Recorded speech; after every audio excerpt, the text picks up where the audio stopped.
Let's put a EQ on my mix and see if we can get it to sound like the masters.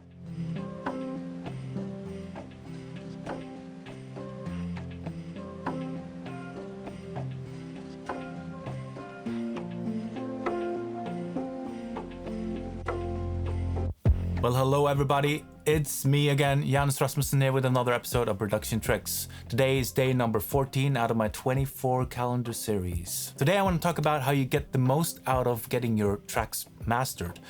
So basically, when you send out a song to be mastered, which I recommend you do, there's even more you can do than just say that it sounds better than the original one. You can actually go in and listen exactly what did the mastering engineer do to your track, and you can go and see if you can't learn something about your mix in the way. That way, you get the most out of your money. So what I like to do, let's just jump right in, and I like to take my latest mix into one channel here, and then the master I got from the mastering engineer. My mastering engineer is called Sino Mikure, amazing guy, and he masters all my stuff. This is my track called Nay.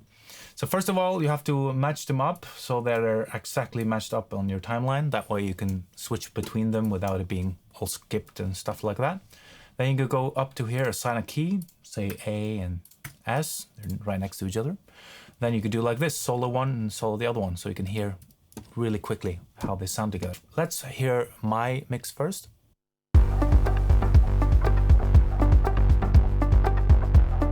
Then Sino's master.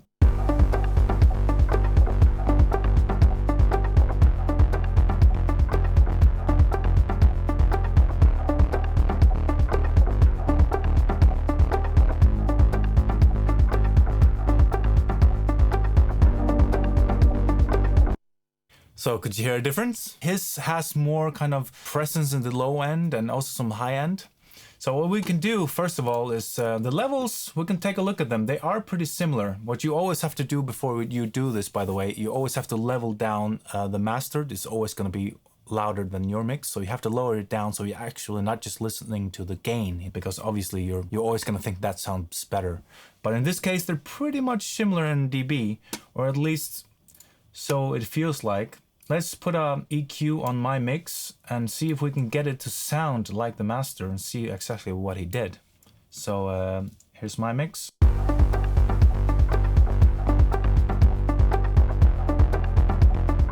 His mix.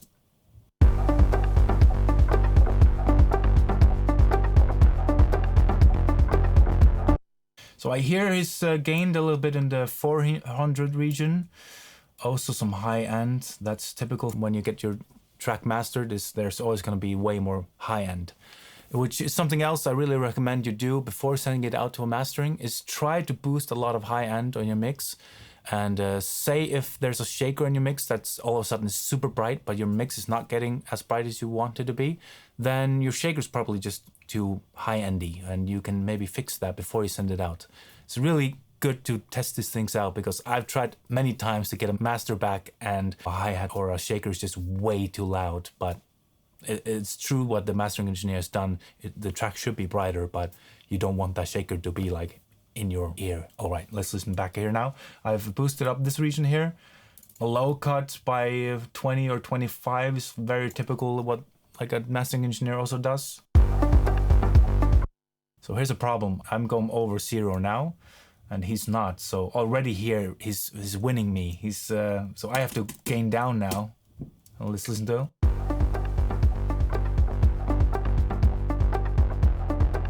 Listen back to us.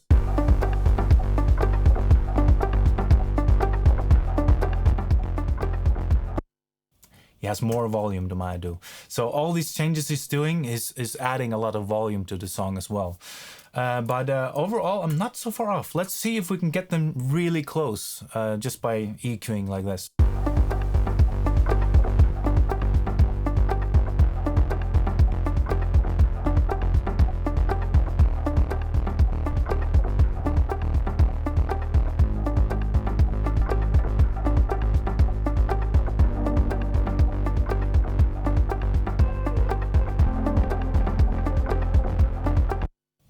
Close now, aren't we? So, but this is what an extra pair of ears and a good treated room is going to give you. Just that extra boost where your track really needs it. and volume and energy. Yeah, I really recommend doing this because this way you will learn something about your mix. So for example, I recently learned that my mids, or like say 400, 500, 400 are sometimes lacking. So I'm trying to be mindful of that now that I've listened back to some masters and I've been doing this referencing between them. This way you get the most for your money if you do it this way, and you'll improve your mixing. Everybody wins. All right, that's all for today. Remember to subscribe and like and leave me a comment if you like the content that I'm making. Till next time, which is tomorrow. Toodaloo.